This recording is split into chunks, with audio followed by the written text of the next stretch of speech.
राधे राधे। जय श्री कृष्णा मित्रों। आज हम बात करेंगे भूत बाधा के समाधान के संदर्भ में। तो आज का टॉपिक है रहस्यमयी भूत बाधा का समाधान। आमतौर से भूत बाधा से ग्रसित व्यक्ति का व्यवहार बड़ा रहस्यमयी होता है। कई बार इस तरह की आत्माएं अपने सम्मुख विशेषज्ञ को देख करके बड़ी चतुराई से अपने आप को छुपा लेती हैं और व्यक्ति का व्यवहार बड़ा ही सामान्य, जागरूक और इंटेलिजेंट लगने लगता है और ये लगता ही नहीं है कि उसको कोई किसी प्रकार की कोई समस्या है। दूसरा महत्वपूर्ण कारक है भूत बाधा जनित व्यवहार और मनोवैज्ञानिक बीमारियों में बड़ा ही सूक्ष्म अंतर होता है। कई बार इस अंतर को समझना बड़ा कठिन होता है, परंतु निरंतर अभ्यास, अनुभव और साधना के बल पर जल्दी ही यह बात समझ में आ जाती है व्यक्ति मानसिक रोगों से पीड़ित है अथवा किसी ऊपरी आत्मा का चक्कर है।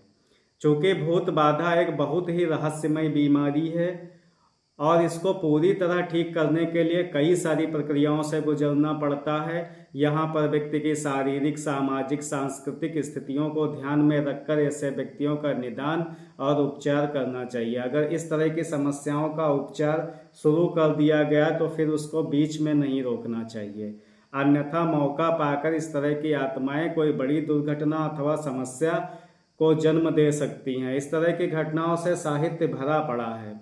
रहस्यमयी भूत बाधा का उपचार मुख्यतः हम 3 भागों में बांटेंगे: स्थान शुद्धि, जातक शुद्धि, कारक ग्रह शुद्धि। स्थान शुद्धि से तात्पर्य है पीड़ित जहाँ पर निवास करता हो, सबसे पहले उस स्थान का वास्तु देखना चाहिए। अगर वास्तु में कुछ गड़बड़ है तो वास्तु की शांति करनी चाहिए, जो कि वास्तुशास्त्र के अनुसार होनी चाहिए। अगर मकान में तोड़फोड़ नहीं की जा सकती है और मकान का वास्तु गड़बड़ है तो उसको सुधारने के लिए संबंधित ऊर्जावान वस्तुओं को मकान में रखा जाना चाहिए। घर में विशिष्ट चंडी हवन, 10 महाविद्या हवन अथवा किसी और बड़े आध्यात्मिक हवन को अवश्य करा लेना चाहिए, ताकि जो भी भूत बाधा है उसकी शक्ति पूरी तरह से लड़खड़ा जाए, वो विस्मित, विचलित, शक्तिहीन हो जाए। इस हवन की प्रक्रिया पूरी तरह से तंत्र ग्रंथों और वैदिक ग्रंथों के मंत्रों के आधार पर की जानी चाहिए। तांत्रिक तथा यजुर्वेद के विशेष मंत्र जो कि भूत बाधा निवारण तथा घर के ग्रह दोष शांति में काम आते हैं, उन्हीं का प्रयोग हवन मंत्रों में किया जाना चाहिए। हवन में प्रयोग की जाने वाली औषधियाँ विशेषकर शुद्ध व आयुर्वेद में वर्णित मानकों के अनुसार होनी चाहिए, ताकि उन औषधियों का संपूर्ण लाभ मिले। इस संदर्भ में जो आयुर्वेद ग्रंथ चरक संहिता, सुश्रुत संहिता, अष्टांग हृदय में ऐसी औषधियों का वर्णन मिलता है। कुछ सामान्य औषधियाँ जिनसे प्रेत बाधा का विकर्षण होता है वो हैं ब्राह्मी, शंखपुष्पी, जटामासी, सुगंध कोकिला, मूरा, मीठी वच, लता कस्तूरी, भोजपत्र, शुद्ध गुग्गल, शुद्ध भीमसेनी कपूर, कालमेघ, शुद्ध मलयगिर, सफ़ेद चंदन। इन सभी औषधियों को समान मात्रा में तथा भीमसेनी कपूर और शुद्ध हर्बल गूगल को दोगुनी मात्रा में लिया जाना चाहिए। इन सबको एक में मिलाकर एक मिश्रण तैयार कर लेना चाहिए और इसी मिश्रण का पूरे घर में 2 बार धूनी देनी चाहिए और ये कर्म नियमित किया जाना चाहिए।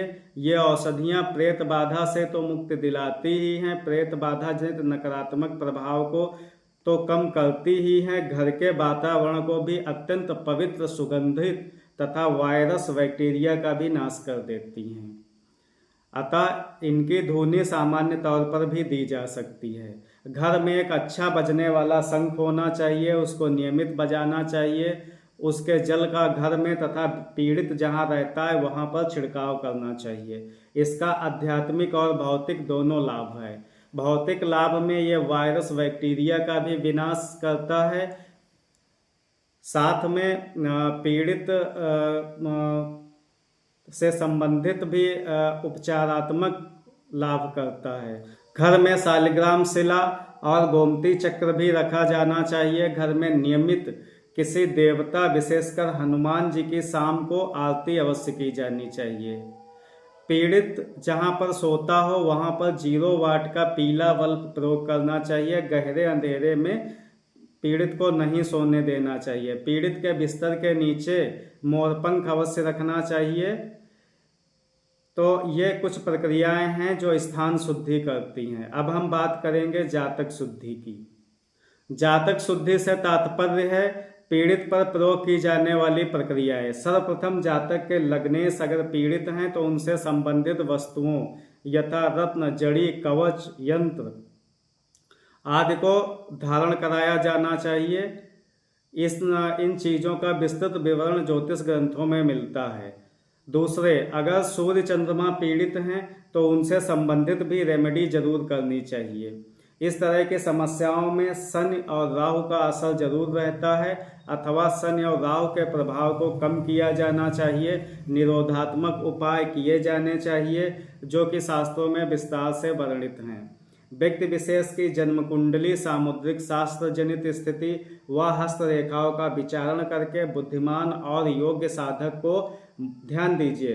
मंत्र, औषधि और योग इन तीनों के द्वारा जातक शुद्धि करनी चाहिए। मंत्र, औषधि और योग इन तीनों के द्वारा जातक शुद्धि की जानी चाहिए। इन बातों को ध्यान में रखकर तो निश्चित तौर से भूत बाधा से मुक्ति मिल जाती। यह मामला सामान्यीकृत नहीं है बल्कि व्यक्तिगत है। हर किसी व्यक्ति के लिए अलग अलग प्रक्रियाएं उस व्यक्ति के गुण, धर्म, समाज, संस्कृति के अनुसार अलग अलग होती हैं। अतः जातक शुद्धि पूरी तरह से व्यक्तिगत प्रक्रिया है। अतः व्यक्ति विशेष से मिलकर ही इस प्रक्रिया को पूरा किया जाना चाहिए। अब हम तीसरे कारक पे बात करेंगे। उसको कहते हैं कारक ग्रह शुद्धि। से तात्पर्य है कि उसके घर परिवार में किसी ग्रह विशेष का विशेष प्रभाव है, जैसे राहु, शनि, पितृ दोष, काल सर्प दोष, ग्रहण दोष, अग्नि त्रिकोण की राशियां 1, 5, 9 का पीड़ित होना आदि वंशानुगत समस्याओं पर गंभीरता के साथ में विचार करके प्रक्रियाओं के द्वारा कारक ग्रह शुद्धि करनी चाहिए, क्योंकि इस तरह की चीजें समष्टिगत न हो करके व्यष्टिगत हैं। अतः इनका विचार व्यक्तिगत स्तर पर ही किया जाना चाहिए। ये सारी प्रक्रियाएं किसी योग्य साधक व्यक्ति की देख रेख में नियम के साथ में यजमान को संपन्न करवानी चाहिए, जिससे कि निश्चित तौर पर भूत बाधा से मुक्ति मिल जाए। इससे पीड़ित तो पावन होता ही है, कष्ट में पड़ी प्रेतात्मा भी मुक्त होती है और अपने स्वाभाविक विकास की तरफ अग्रसरित हो जाती है। मित्रों, यह विषय बहुत विशाल, कठिन और गूढ़ है, क्योंकि इसमें मनोवैज्ञानिक और आध्यात्मिक दोनों प्रक्रियाओं को शामिल करना होता है। साथ में आयुर्वेद के उपचारात्मक पद्धतियों का भी प्रयोग करना होता है। ऊपर बताए गए नियम भूत बाधा की तीव्रता के आधार पर कम और ज़्यादा हो सकते हैं। कई बार बहुत थोड़े प्रयास करने से ही सफलता मिल जाती है और कई बार गंभीर प्रयास करने पड़ते हैं। ये भूत बाधा की तीव्रता उस आत्मा के प्रतिरोध तथा व्यक्ति विशेष के ग्रहों की उच्चता और नीचता के आधार पर तय होता है। इन सारी प्रक्रियाओं का अगर समुचित, सही ढंग से और आध्यात्मिक नियमों के आधार पर पालन किया जाए तो निश्चित ही भूत बाधा से मुक्ति मिल जाती है। इसमें कोई भी संदेह नहीं है। हालांकि भूत बाधा, जैसा कि मैं पहले भी बता चुका हूँ, बड़ी ही रहस्यमयी प्रक्रिया है। भूत बाधा और मनोवैज्ञानिक बीमारियों में अंतर बहुत ही सूक्ष्म स्तर पर होता है, तो इसको समझने के लिए बहुत ध्यान देने की ज़रूरत है, तभी इससे संबंधित सार्थक उपचार किया जा सकता है। लेकिन ये असंभव भी नहीं है। अगर साधक नियमित अभ्यास कर रहा है तो वो इस चीज़ को आसानी से समझ जाता है कि जातक को मनोवैज्ञानिक समस्याएं हैं अथवा भूत बाधा है। इसमें हमारा विशेष करके ज्योतिष और वास्तुशास्त्र बहुत सहयोग करता है। कुछ एक ऐसी आयुर्वेदिक औषधियाँ भी हैं जो जातक को सुंघाने पर अथवा उनका पानी पिलाने पर भी ये चीज़ समझ में आने लगती है कि जातक को मनोवैज्ञानिक समस्या है अथवा आत्माओं से जनित कोई समस्या है। आयुर्वेद ग्रंथों में भूत बाधा प्रकरण के विषय में काफ़ी विवरण मिलता है और वो चिकित्सा काफ़ी ज़्यादा प्रभावकारी भी है। आयुर्वेद ग्रंथों में भी तंत्र और ज्योतिष चिकित्सा की भी बात की गई है। उसके बाद ही पदार्थगत चिकित्सा की बात की गई है। अतः एक योग व्यक्ति अगर किसी जातक को भूत बाधा है तो उसका शमन कर सकता है, लेकिन यह प्रक्रिया थोड़ी लंबी भी हो सकती है।